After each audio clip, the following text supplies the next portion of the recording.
Good morning. Welcome into Market Day Report. I'm Scott Shelby, otherwise known as the Cow Guy. Thank you very much for joining us here this morning. And we can see what these markets did overnight. That's really what you want to see. You don't really care what I have to say. Let's take a look at these markets. Let's start with corn and see what we've got going on in that corn board. Bringing up corn. Looks like, let's see, we were a little lower in the front month doing the radio show.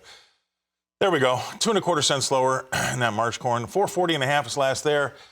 I guess we're about a penny off the low of the day, but look at the range. It's like 3 cents, just the 3 1/4 cent range. That means, this is going to be the case as we get closer and closer to the WASD. But May corn's down 1 3/4 cents to 451 3/4. We did have a small gain in the D's, but now that's turned to a negative as we went home from the overnight session. We're down just a tick, 1/4 cent to 476.5. All right, let's move on to the soybeans, if I can get that going there. Got fingers the size of sausages. Soybeans, here we go. Overnight, 6 cents lower in the front March, 1182.5 is last there. And that too is about a penny and a quarter off the low of the day. Maize down 6 cents to 1192.25, but you'll notice that we both lost the 12 handle in both of those May and March. As you go out the deferreds, we lose between, say, 4 3/4 cents and 6 cents. So soybeans also a little bit negative here as we start off that Monday. Let's take a look and see about Chicago wheat. Wheat in Chicago, that's down, 6 1/4 cents in that March. 593.5 is last there. We lost the 6 handle. We did trade above it earlier. 601 3/4 is the high, but we're 2 cents off the low at 593.5. May right behind it's off 6 3/4 cents to 601 1/4, and July is down 6 1/4 cents to 606 3/4. That's Chicago wheat. Let's take a look at what we've got going on in the hard red in Kansas City. That's down 8 cents there. 617 is last, and that too is 2 1/4 cents off the lows. 8 cents lower in the May right behind it to 614 3/4. Decidedly negative. As you go out the deferreds, we still lose about 8 cents on average, even out to the D's, 8 1/4 cents lower there to 635.5. That's hard red, Kansas City. Let's take a look at the spring wheat, Minneapolis. That too is lower by almost 6 cents, 5 3/4 cents lower in the March to 694. We lost the 7 handle there. We lost the 7 handle in May, 5 3/4 cents lower there to 696. So things have got a decidedly negative tone. Let's take a look at cotton, and we'll get to our guest analyst. Cotton is also lower by 23 points, 86.88, 28 points off of the low of the day. All right, let's bring in our next guest analyst. Get to kick off the week with Brian Hoops. Brian, thank you very much for being on the show. He's the Midwest Market Solutions president, and he's in, I think, Springfield. Yeah. All right. I'm going to blame it on the jobs number and the dollar and the strength in rates. What do you think? Good morning, Scott. I'm going to agree with you. I think the real problem here this morning is not South American weather, it's the U.S. dollar. On Friday, we closed above some resistance. We're breaking out way above it this morning. Big moves in that dollar. And with the jobs number that you alluded to, all the economic news we've seen recently, the chances for a rate cut in March have diminished completely. And maybe we're pushing it back to June, and maybe we won't see one even then.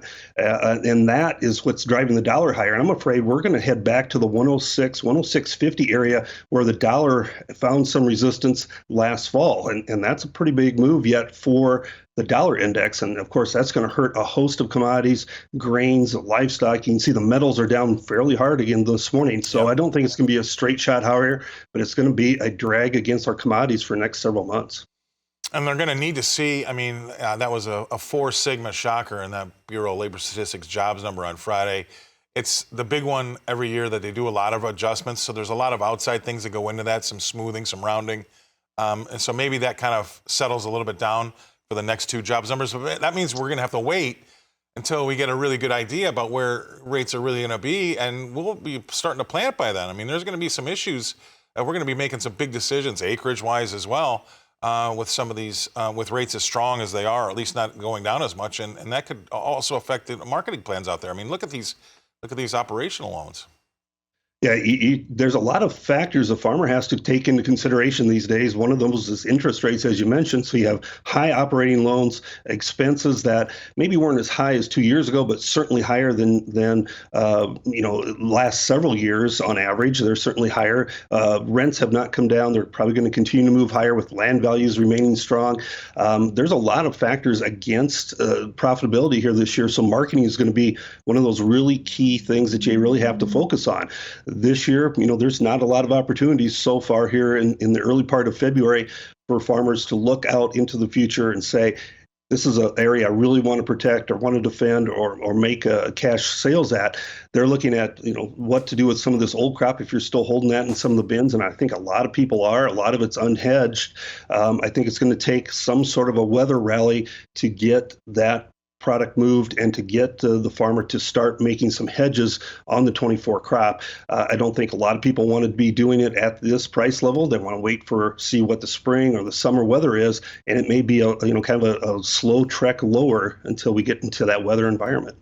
Which is why I think that those funds are sitting fat and happy right now. They're not afraid of anything. So, all right, stay right there. We're going to go away. We're going to pay some bills. We're going to come back and talk more with Brian Hoops about our four-legged friends, livestock. We'll be right back after this.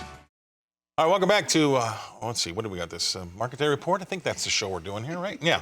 I got so many shows, Commodity Rep Kickoff, the Cow Guy Close. It doesn't matter, but we're all talking the same thing, right? Let's take a look and see what live cattle are doing, what they did overnight, right? So they're not open yet. But you know what? We were tacking on to some decent week last week, right? Look at this. Live cattle April up 57 cents when we went home on Friday. 183.75 is last there. We're 65 cents higher in the June right behind it to 181.77. So that wasn't bad. Let's go to the feeders and see what they were doing. Yeah, this one was higher, but then it tailed off Friday going home. So we've got the March down just 3 ticks, though. Can we get excited about that? Not really. 7 cents lower to 244.80. And we got April off 32 cents to 250.20. And then finally, let's bring up the lean hogs, if I can get that one up with my fingers. There we go. Lean hogs, that's going to be up, 3 ticks, 7 cents in that April to 83.82. And we've got May up 25 cents to 88.52.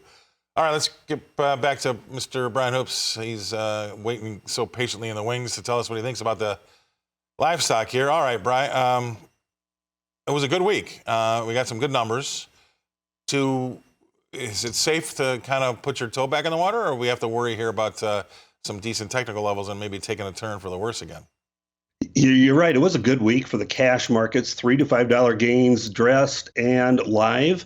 And no doubt the feedlots will be looking for a little bit higher money again to begin this week. Probably going to see asking prices at 182 to 183 range after some 180 trade last week in the Southern Plains. So all that looks friendly. The negative, or the thing you kind of have to be on guard about, is the cutout values are not keeping up with the cash markets. Packer margins are slipping. They're now in the red about $84 a head. And so the concern I think you have to have is, will they start cutting kills or slowing those kills? In a couple of weeks, we have the President's Day holiday, and that will be an opportunity. I think they'll try and ledge the cash markets, leverage them back lower, trying to use the excuse of a holiday to try and slow those kill speeds a little bit. But it does seem like there's enough demand that they have to keep killing a certain amount of cattle. Right. It's just probably not going to be enough to push this cash markets sharply higher again, week after week after week with these negative margins. All right. Great stuff as usual. Great to start the week off with you. Thank you very much for your content. Brian Hoops, and coming to us from Springfield. I'll bring it back here to Nashville and say good morning to Ms. Good morning. Great to start the day off with you. There we go. I don't usually get that lucky. Off and run. Yeah.